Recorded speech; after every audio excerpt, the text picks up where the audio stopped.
مساء الخير مرة أخرى لكل الأخوة والأخوات، تحياتي لكم كل باسمي الرسمي، وكل عام وأنتم جميعا بخير. طبعا كنا يومين في عطلة العيد، وما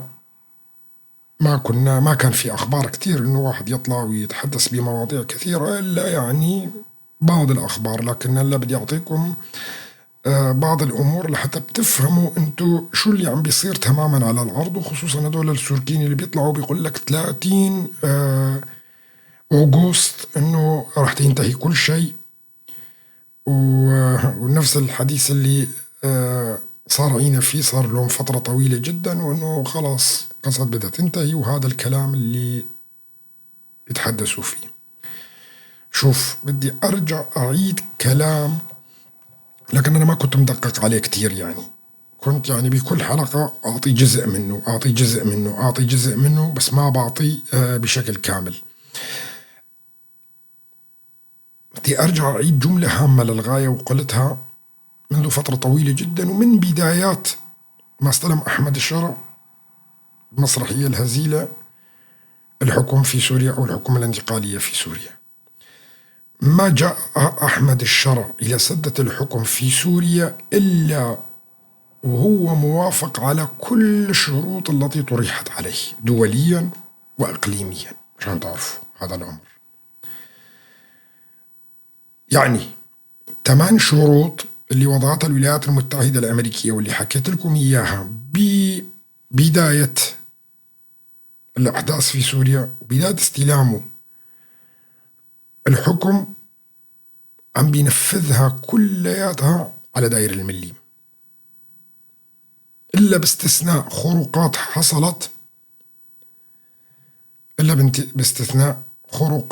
حصلت في الساحل، وهي ما كانت بإيد أحمد الشرع. وأنا حكيت عن هذا الموضوع. مو أحمد الشرع اللي أرسل هؤلاء الإرهابيين، واللي هم أساسا محسوبين على تركيا، ودخلوا وعملوا كل المجازر اللي حصلت في الساحل. يعني امبارح شفنا احنا يصدر بيان من مفتي تبعهم طبعا، وحرم فيها القتل، واليوم ما حدا نفذ تلك الفتوى نهائيا ولا تقيد فيها. وشفنا نحن جرائم قتل كثيرة وحصلت اليوم بالذات. يعني فهو محاولة منه أنه يسيطر على الوضع نوعا ما، ويسيطر على الانفلات الأمني اللي موجود. طبعا الانفلات الأمني يعني وصل لحد كبير جدا، وبدأت الكتائب اللي كانت محسوبة على الجيش الوطني سابقا، ما يسمى بالجيش الوطني، تحس الآن بأنه هي بدأ تهميشها، والقادة أنه وقعوا في الفخ بالنسبة لأحمد الشرع اللي عمله. يعني احنا شفنا أنه بس القادة الجيش الوطني اللي وضعوا تهموا وأصبحوا كبش فداء للمجازر التي حصلت في الساحل.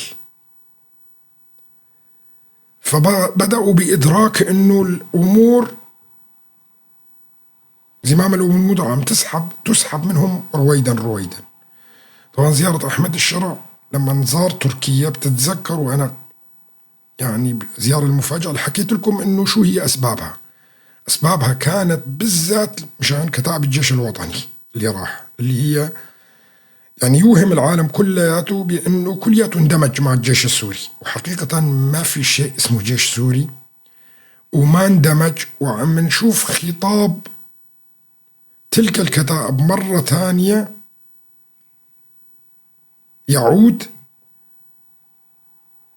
ويتحدث عن الهيئة باسمها الرسمي الهيئة، ما بقي يقول الجيش السوري.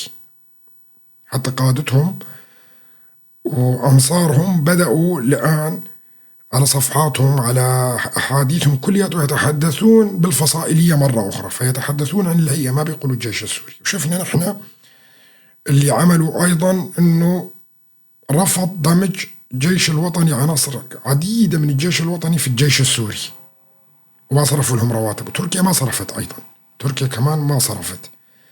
فأصبح تذمر كبير في الشمال السوري على هذا الموضوع.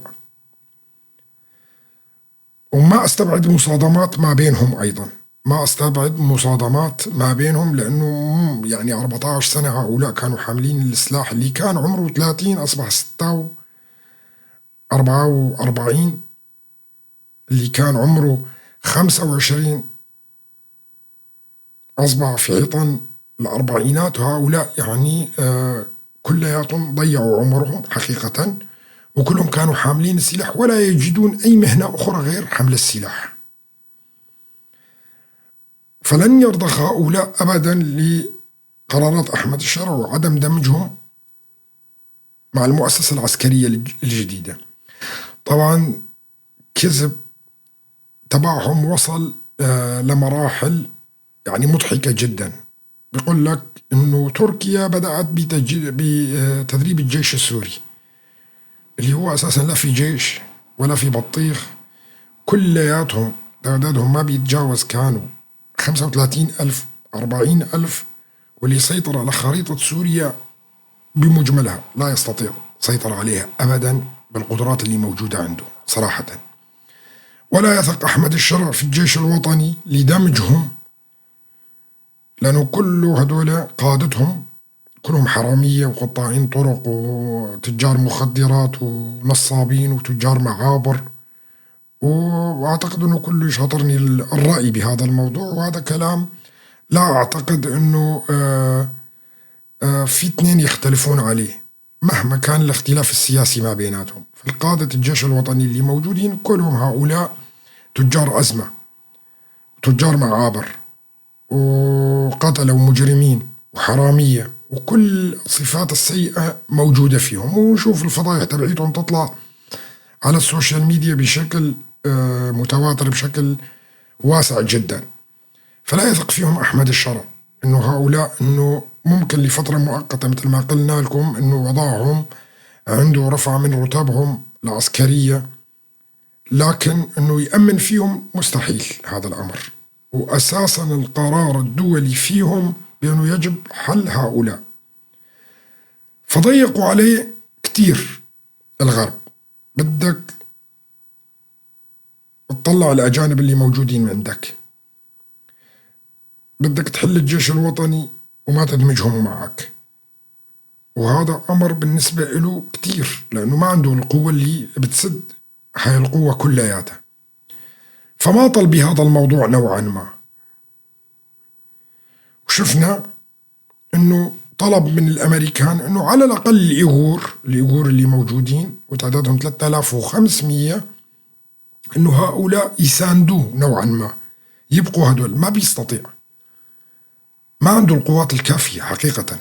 والفصائل الأخرى رافضين قسم كبير رافض يندمج معه، وقسم هو رافض يدمجهم مع نفسه. فالأمر بالنسبة له صعب، هياخد وقت إجباري. طبعا احنا بنشوف السوريين والكلام اللي بيتحدثوا فيه انه كأنه الامريكا رضيانة عنه خالص وهو صار حليف للولايات المتحدة. ما هكذا تورد الإبل حقيقة. لدرجة انه شفنا السوريين طلعوا كمان وقالوا لك انه السعودية اشترت ترامب وترامب باع نتنياهو. للدرجة هاي يعني الولايات المتحدة الأمريكية ب5 تريليون دولار اللي قبضتها من الخليج استطاعت شراء ترامب، وخلاص نتنياهو أصبح ليس مهم بالنسبة للولايات المتحدة الأمريكية. وهذا تفكير ناتج عن ماذا؟ عن عدم نضج سياسي وعدم فهم وجود إسرائيل بالنسبة للولايات المتحدة الأمريكية، وعدم فهم السياسات الدولية التي تجري في المنطقة. وإجا بعد يومين 3 مباشرة اجتمع مجلس الأمن لاستصدار قرار لوقف القتال في غزة، فقامت الولايات المتحدة الأمريكية بأول دولة باستخدام حق الفيتو. فصدهم هؤلاء الناس كلياتهم. طيب انتوا مو عم بتقولوا اشترى ترامب ب5 تريليون دولار وانتهى وهلا حط ايده بايد اردوغان؟ يعني المملكة العربية السعودية والإمارات تدفع 5 تريليون دولار لحتى ترامب يحط إيده بإيد أردوغان ويصبح أردوغان هو رجل المرحلة السياسية القادمة، وأنه خلاص هذا رح يكون له فائدة كبيرة على غزة كمان. أول وما اجتمع مجلس الأمن قامت الولايات المتحدة الأمريكية أول دولة باستخدام حق الفيتو لعدم استصدار أي قرار ضد إسرائيل أو غزة أو حتى وقف إطلاق النار. كان القرار مو أنه ضد نتنياهو أو إدانة إسرائيل في غزة، ولا هو قرار عبارة أنه بدنا نجبر إسرائيل على وقف إطلاق النار لأنه في كارثة إنسانية في غزة. مع ذلك الولايات المتحدة الأمريكية استخدمت حق النقد الفيتو. كل من يظن بأنه في شرخ ما بين إسرائيل والولايات المتحدة الأمريكية بيكون واهم. أنا بدي أقول لكم شغلة كمان قايلها قبل الآن، اللي بيحكم الولايات المتحدة الأمريكية إسرائيل، مو اللي بيحكم إسرائيل هو الولايات المتحدة الأمريكية. هاي المعادلة اللي بدكم ما عم تفهموها. الذي يحكم البيت الأبيض هم إسرائيل، مو اللي بيحكم في تل أبيب هم أمريكان. وهاي المعادلة ما عم بيفهموها هاي. وما له علاقة 5 تريليون دولار بسوريا نهائيا، هي عبارة فقط أنه بده يرفع العقوبات عن سوريا وبده يعطي فرصة لأحمد الشرع، لأنه أساسا هم متفقين معه قبل أن يأتي إلى الحكم. طيب بدي أعطيكم نقطة تانية. مقتنيات إيدي كوهين، يعني ساعته وكلسونه وقشاطه وشغلاته، هاي اللي قدمها أحمد الشرع لإسرائيل. شو سببها هاي؟ وظلت إسرائيل 60 سنة تطالب فيها وتعمل جاهدة مع الموساد ومع كذا وكل، لدرجة أنه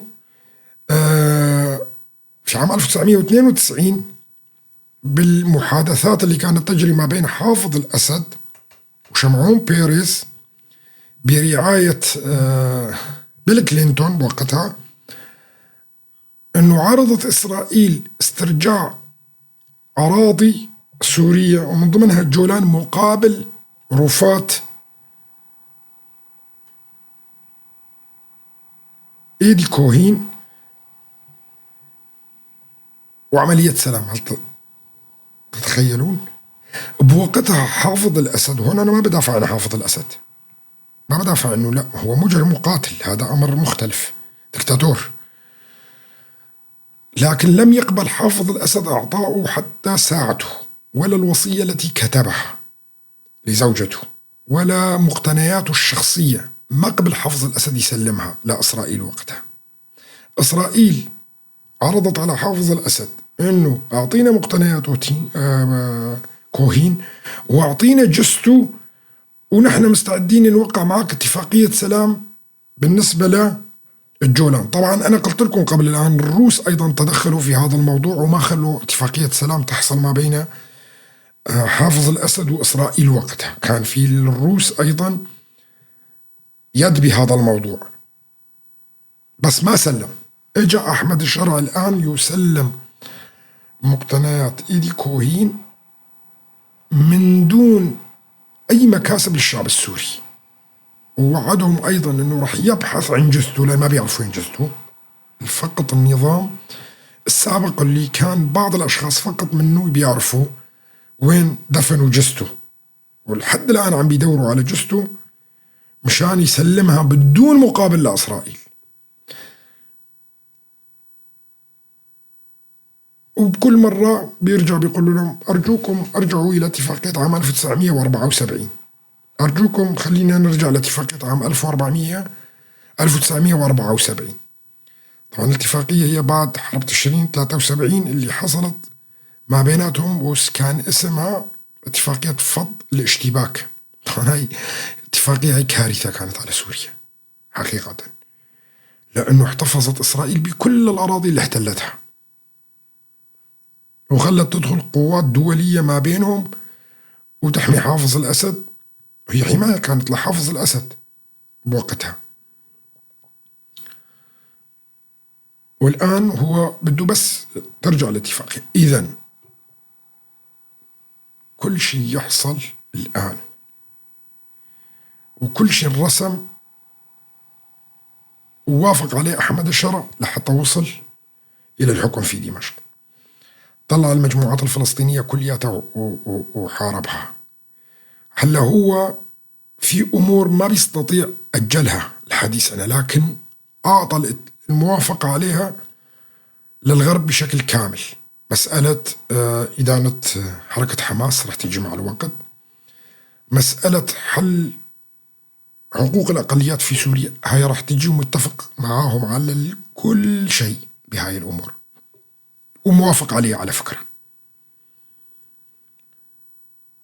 وموافق على تقسيم سوريا إلى 5 أقاليم، موافق على هذا الأمر. لكن حكمه الآن ليس ثابت، يعني ما عنده القوة اللي بيواجه فيها الناس إذا اعترضت عليه، لأنه عندنا نحن شعب ما بيفهم بالسياسة، وشعب ما بيفهم شو هي اللامركزية، ومفكر أنه الفيدرالية واللامركزية والأمور هاي كلها تقسيم. فرح يحصل صراع ما بينه وما بين الكتائب الثانية السوركية اللي موجودة أيضا. بس مشان نكون واضحين بهذا الأمر، حتى تركيا موافقة على اللي انطرح على أحمد الشرع، فتصدرت مبادرة السلام للقائد عبد الله أوجلان. طيب هذه المبادرة شفنا احنا أعضاء دم بارتي شو كانوا بيحكوا، احنا خلال شهرين لازم نكون حلينا هاي القضية. شهرين ايه، لازم البرلمان التركي يقوم يعدل الدستور ويعترف بها بحقوق الأقليات الموجودة، وتتحول تركيا نوعا ما إلى اللامركزية، نوعا من أنواع اللامركزية، ويخرج القائد عبد الله أوجلان من السجن وتنتهي هذه القضية، وبالمقابل يعترف بحكم ذاتي في مناطق الإدارة الذاتية في شرق الفرات أيضا، وتصير العلاقات ما بيناتهم، ينتهي هذا الموضوع وتتجنب تركيا عاصفة ضخمة قادمة للمنطقة كلها بتقسيمها.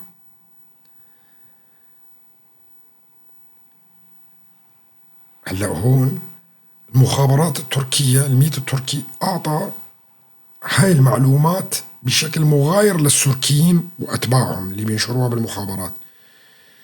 30 أغسطس راح ينتهي الوضع مع قسد ويحطوا سلاحهم وينتهي المواضيع هاي كلياتها، وشرق الفرات يرجع للحكومة السورية ومرقوا هاي 30 تبع الشهرين هي نفسها تبع دم بارتي. جماعة الدم بارتي اللي تحدثوا فيها وقتها عن 2-3 أشهر لازم تكون القضية خلصانة، يعني قبل ما يأتي الخريف. تتذكروا هاي ولا ما بتتذكروها؟ تتذكروا هاي تبعت الدم بارتي انه خلال 2-3 لازم المواضيع في تركيا كلها تكون انتهت وكذا وهاي، وانتهى حزب العمال الكردستاني وسلم سلاحه وطلع القائد عبد الله أوجلان وتم حله الدستورية وانتهى هذا الموضوع.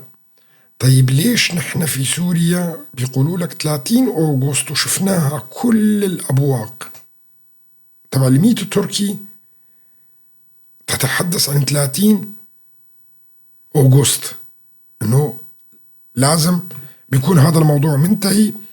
قبلها قالوا لنا 10 أيام، تذكروا 10 أيام، في ناس حلقت شواربها على التحدي هذا إنه 10 أيام. في واحد سعودي أجدب كمان طلع وقال لبكرة الصبح ما راح تضل قسد. لبكرة الصبح أجدب هذا قال ما راح تضل قسد، الهبل هذا.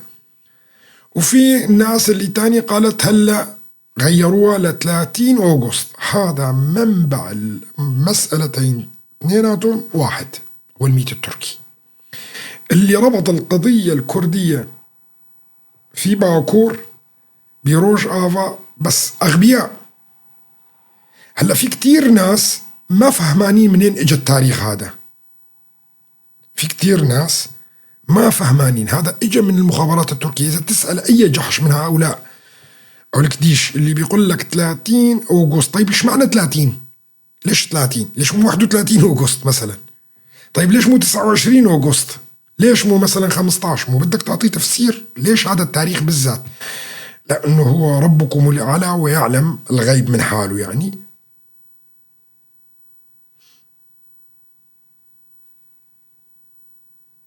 ما بيعرف. هاي هيك اجاهم التعليمات، قول هيك، قول هيك، وانه اكدوا له انه رح تنتهي هاي المسألة. ليش ما حرقوا هذا السعودي؟ ليش منبره ما انحرق هيك وكذا وطلع كذاب؟ خلكم لبكرة الصبح أبشركم ولبكرة الصبح بتكون قصد حيط سلاحها ومنتهية.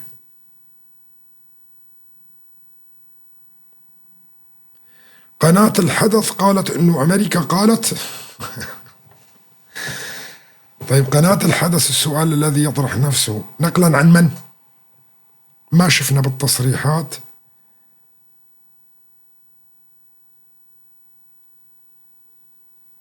ما شفنا بالتصريحات الأمريكية ولا تصريح. اليوم امبارح كان السفير الأمريكي موجود وقعد 4 ساعات ونصف في البيت الأبيض مع ترامب على مسألة سوريا بالذات وأحمد الشرع.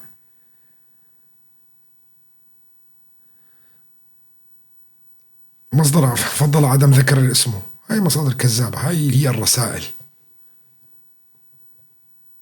هاي الأسلوب اللي بيستخدم.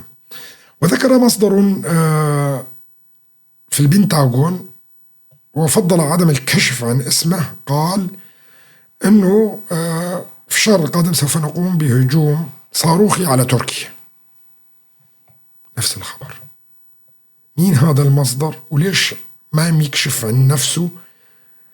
شوف، أي خبر عن مصدر فضل عدم ذكر نفسه وما كشف عن نفسه هذا بيكون خبر كذب. ما بتتسرب الأخبار لأنه هذا بيعتبر لبلده خاين اللي بيسرب أخبار كذب. وليش ما بيكشف عن اسمه ما دامه عم بيصرح هيك تصريح؟ فهاي أسلوب القنوات العربية كلياتها، كله مجتمعة بالأسلوب هذا اللي بيستخدمه. هلا في القنوات الأوروبية والغربية ما بتلاقي هيك. اللي بيتابع القنوات الأوروبية والقنوات العالمية الغربية الأمريكية الغيرها ما بتلاقي هيك أخبار. ما عندهم. وذكر مصدر في الصين في الحكومة الصينية من دون أن يكشف عن اسمه ما بتلاقي هيك أخبار أبدا. هاي الأخبار بس موجودة عند العرب والأتراك والشرق أوسطيين بشكل عام. فهاي الأخبار ما لها أبدا أي معنى. هاي الأخبار فقط يصد للأغبياء اللي بدهم ينقلوا إشاعة ويتداولها الناس بس ما في هيك. فهاي 30 تبعية الشهر أغسطس هي نفسها مصدرها الميت التركي، ونفسها مصدرها اللي قالوا دام بارتي أيضا أنه خلال 30 أغسطس يجب حل القضية اللي موجودة في تركيا، ويجب أنه يتم تعديل البرلمان ويخرج القاضي عبد الله أوجلان وحزب العمال الكردستاني يضع سلاحه من هذا الكلام كله. طيب أنا بدي أقول لكم شغلة عامة للغاية. بتتذكروا أول ما بلشت عملية السلام والقاضي عبد الله أوجلان بلش يبعث رسائل لباشور باكور للأحزاب الكردية لروج آفا. أنا شو قلت لكم؟ قلت لكم العملية السلام اللي في تركيا رح تفشل. صح ولا لا؟ وتجنبت اني اخوض بهذا الموضوع كتير. ليش؟ لانه القضية متعلقة بالقاضي عبد الله أوجلان، فما بدي اكون انا سبب تفشيلها. ما انا اكون سبب تفشيلها يعني. وتركت تفكيري الخاص وفكري بهذا الموضوع كلياته على جنب، وقلت بدي امشي حسب ما هم بدهم. لأنه ما بيصير تمشي أنت عكس التيار كذا. بس لكن ذكرت لكم أكثر من مرة إني أظن أعتقد، وما بقول أعتقد وأظن إلا ما أكون متأكد من تفكيري أنا 100%. قلت لكم عملية السلام فاشلة، وفعلا فشلت وفعلا فشلت. لا حزب العمال الكردستاني حط سلاحه، ولا الأتراك عدلوا بالدستور، ولا القائد عبد الله أوجلان طلع ورفض، وهو أساسا رفض. يعني قالوا له انه تطلع وكذا وهي، هو اساسا رفض انه يطلع بالمعتقل تبعه. قال انا على هذه الشروط ما بطلع، بس ما بيكشفوها. لا لسه ما في وقت، هن حددوها ب3 اشهر، صح ولا لا؟ فات شهر، باقي شهرين. نحن باي شهر هلا؟ احنا باي شهر هلا؟ 5 ولا 6؟ احنا بماي. طيب باقي ال7 وال8. مو من المفروض انه تنحل المسألة كلياتها؟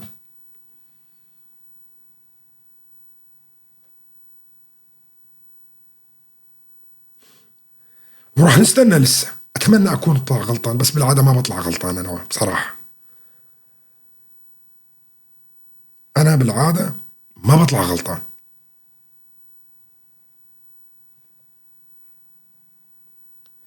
شوف، اكثر واحد قال لكم من سابع المستحيلات انه يقبل القائد عبد الله اوجلان بشروط الاتراك.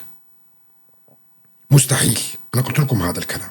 هو راح يحاول، وهذا امر طبيعي انه يحاول ويبعث رسائل ويسعى للسلام، وهو السلام اصلا لصالحنا، ولكن ليس بشروط الاتراك.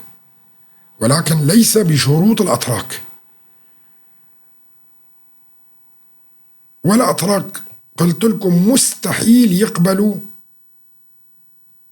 بالشروط اللي حيطها القائد عبد الله أوجلان. أيضا تعرفوا تدركوا شو معنات الاعتراف بالأقليات اللي موجودة في تركيا؟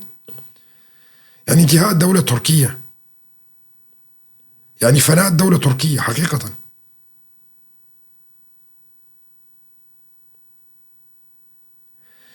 إذا نحن وين رايحين هيك بالحالة هاي؟ رجعنا على المربع الأول اللي كنت بحكي لكم إياه، وقتها 1.5 سنة.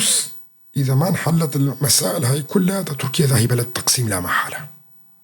ستبدأ بوادر التقسيم بعد 1 سنة من الآن، وراح تبدأ المشاكل الداخلية في تركيا. عندنا 1 سنة كاملة الآن، ضل لنا 1 سنة. ما بعتقد أنه عملية السلام ستنجح، ولا أظن أبدا أنه الأتراك سيوقعون على إنهاء الدولة التركية. هذا مستحيل. والأتراك يدركون تماما بأنه الوقت عم بيفوت، وهذا غير لصالحهم، وأنه تركيا ذاهبة إلى كارثة، وبالأخص القوميين مدركين هذا. لذلك عم بيحاربوا بكل قوتهم ضد أردوغان أنه ينجح عمليات السلام. والوضع فعلا أصبح خطير في تركيا. الوضع أصبح خطير جدا.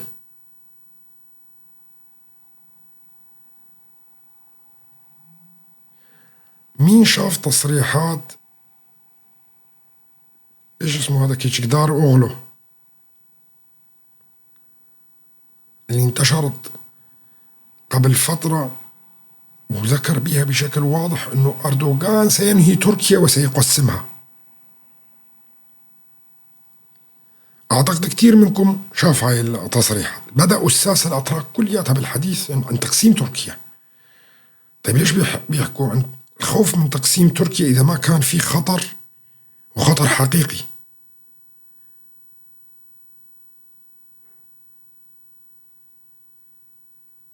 ليش يتحدثوا عن تقسيم تركيا؟ شفتوا البرلمانيين اللي يتحدثون؟ طبعا هون بدي أقول لكم شغلة واحدة. مهمة أردوغان هي تقسيم تركيا. مهمة أردوغان قضى على كل السياسيين، قضى على كل العباقرة، قضى على كل الاقتصاديين، ودخل من بدالهم كلياتهم الإسلاميين. وبدأ الآن امبارح صدر قرار من مجلس الإفتاء الأعلى التركي، قرار قاتل منع فيه كل من ينتقد أو يعمل حداثة في الدين، يعني ضد الملاحدة وضد اللي بيعملوا تفسير جديد وحديث للقرآن، اللي بيعملوا تفسير للأحاديث. كل هذا عمل قيود على كلياته، ما بدلوا الراديكاليين والصوفية العميقة جدا. طبعا هذا بحد ذاته راح يكون كارثة على تركيا خلال الفترة القادمة، لأنه تركيا وجهها شو؟ توجه شعبها. خلينا نقول 20%، 30%، 40% منهم علماني. هذا راح يسوي صدام كبير جدا بالمستقبل ما بين العلمانيين والإسلاميين اللي موجودين.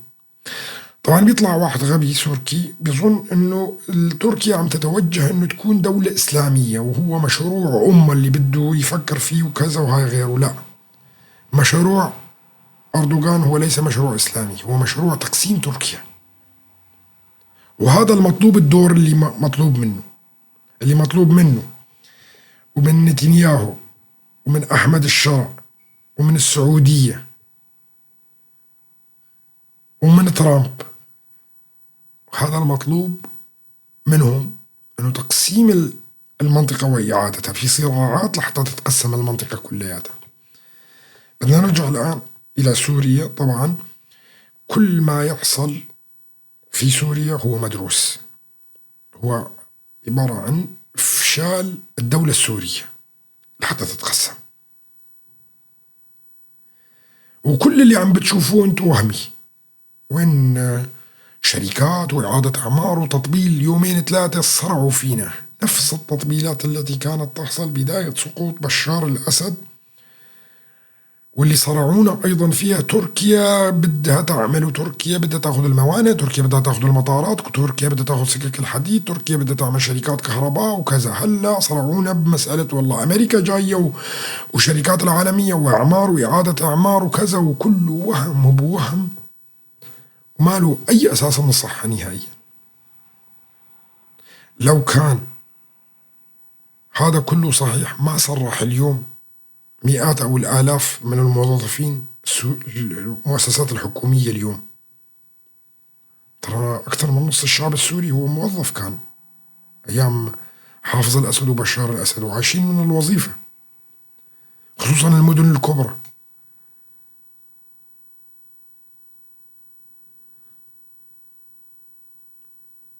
وظنوا أنه أمريكا خلاص حطت إيدها بإيدهم وراح تمشي كل الأمور، وراح الشرع اللي بده إياه شرع عبارة عن منفذ مشان يعرفوا. وعلى فكرة الشرع باع كل اللي موجود في سوريا الآن ويطبل له، وسوريا ذاهبة لا محالة إلى الأقاليم، وإذا ما نجمش الحال كمان راح ذاهبة للتقسيم. نعم، ذاهبة للتقسيم.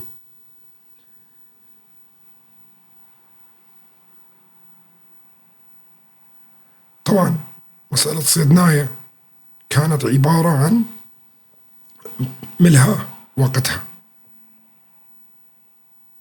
كانت إسرائيل عم تدخل على الجنوب، وهم عم بيطلعوا لنا صور صيدنايا والقنوات العربية والجزيرة وكلياتها كانت مركزة على سجن صيدنايا. عفوا،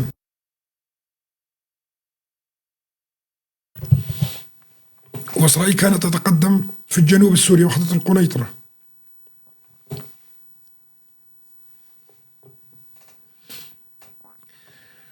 شوفوا مشان تفهموا، أحمد الشرع مطلوب منه بعض الأمور، ما راح يقدر يعمل كل شيء حقيقة.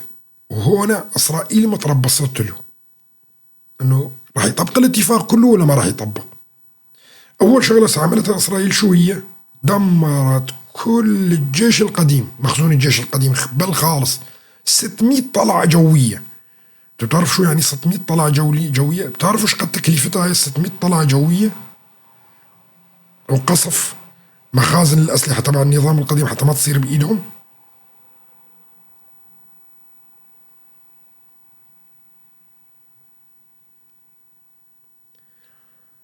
وهو العالم كلياته بيطلع لنا صور صيدنايا وإسرائيل بتتقدم بالجنوب وتقصف كل مكان، ما خلت شيء على شيء،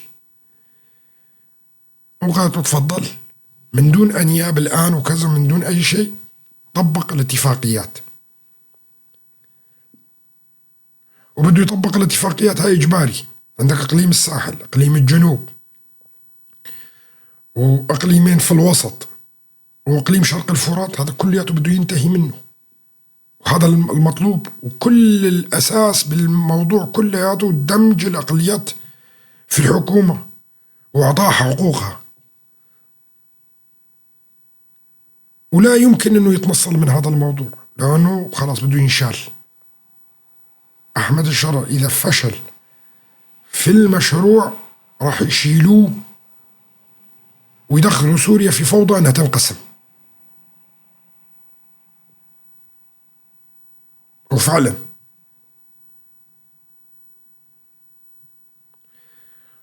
وهذا الكلام قديم، حبيت أعيده مرة تانية. فكل شيء بتشوفوه الآن على وسائل الإعلام وعلى ألسنة هؤلاء السوركيين وعلى وسائل التواصل الاجتماعي كلياته كلام هراء بعيد عن الواقع وبعيد عن الحقيقة بشكل كامل.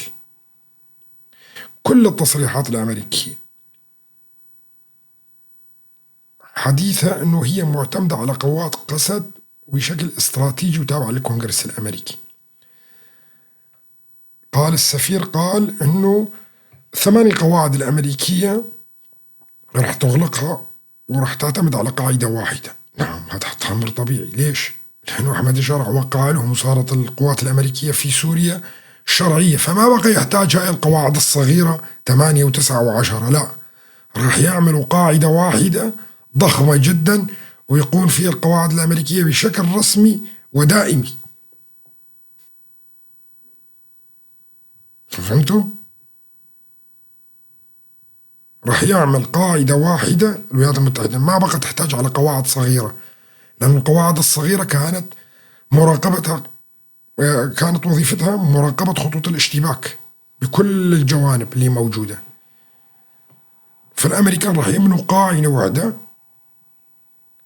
من بدال 8 قواعد هذيك ويكبروها، هاي القاعدة تكون الأكبر قاعدة وما بقى يحتاج أنه يكون في كتير قواعد لأنه صارت رسمية.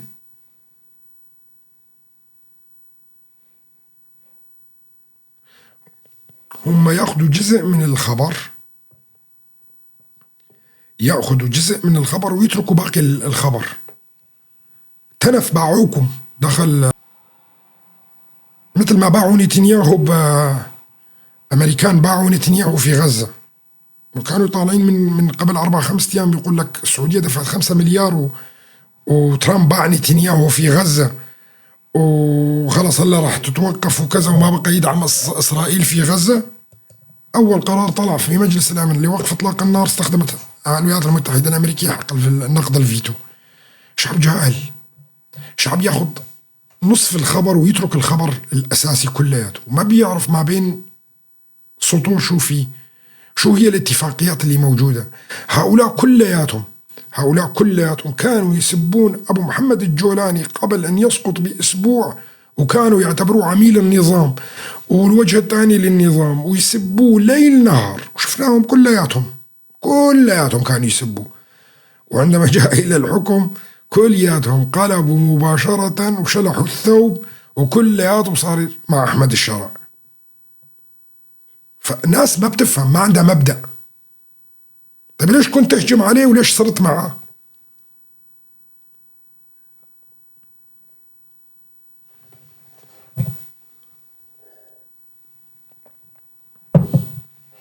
فهذا هو أبو الحسنين وكل هدول اللي باعوكم وباعوكم. خلينا نشوف باعونا ولا باعوكم أنتم ولا أحمد الشرع باعكم. أساسا أحمد الشرع بايعهم ومتفق قبل ما يجي على الحكم. قسما بالله العظيم بايع دير الزور وبايع الرقة، يعني مناطق دير الزور هاي الموجودة عند قسد، وبايع الرقة، وبايع حتى جرابلس مشان تعرفوا، وبايع منبج، وبايع وبايعها كليات، وبكره يثبت لكم هذا الشيء، بس مقابل انه هو يروح على الحكم وبده يقسم سوريا لا مركزيه.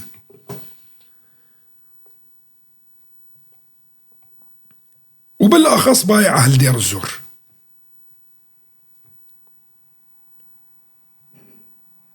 وكل القواعد، شوف كل القواعد الامريكيه وين كانت موجوده؟ مو بحقول البترول؟ امريكا ليش ما سلمتها لاحمد الشرع؟ السؤال الذي يطرح نفسه الان، كل القواعد الامريكيه كانت موجوده بحقول البترول، حقل العمر، حقل الكونيكو، حقل ما بعرف ايش، حقل ما كذا، ليش سلمتها لقسد؟ ليش ما سلمتها لاحمد الشرع وقالت له تعال احنا طالعين السلام عليكم خذ استلم انت الابار البترول؟ ليش بتسلمها لقسد؟ لو حقيقي انه باعونا احنا واشتروا احمد الشرع من بدالنا. هذا العقل تبعهم هيك بيفهموا. شعب مغيب وراح يدفع ثمن غالي، راح يدفع ثمن غالي.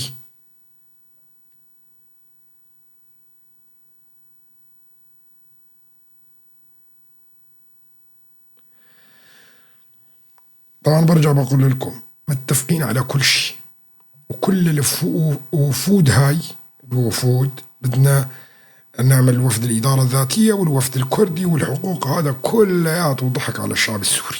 بقول لكم يا بصراحة متفقين على كل شيء ومنتهية المسألة وخالصة، ومتفقين على ما بعرف فيدرالية كونفدرالية لا مركزية، المتفقين عليه. أنا ما بدي أحكي بهذا الموضوع، لكن متفقين على كل شيء. وهذا الوفد اللي بيروح وفد جاي وكذا وهاي كلياته وكسب للوقت وتمهيد وبربنج. والوفود ما راح تروح لا تتفق ولا بطيخ ولا من يحزنون، اساسا الموضوع منتهي. متفقين قبل ما يجي احمد الشرع على السلطه. وانا بقول لكم اياه، هذه مسائل دوليه، هاي ما مسائل والله خلينا نروح نتفاوض على حقوق. ممكن شغلات تافهه هيك تاركينهم اياه الوفود هي اللي بتناقش فيها، ولكن الخطوط العريضه والرئيسيه والمهمه متفق عليها ومنتهي هذا الموضوع. شفتوا انتم مطار القامش اللي تم شلون تم تجهيزه حتى يصير مطار دولي، والقواعد الامريكيه الجديده اللي بنوها. حتى مساله الساحل لها ترتيب ايضا بعد فتره، انه كمان بتصير نوع من انواع، اعتقد انه اللامركزيه. يمكن ما تصير مثل شرق الفرات يعني رسميا مثلها كاقليم وكذا، لكن راح تكون ايضا نوعا ما لا مركزيه الموجوده.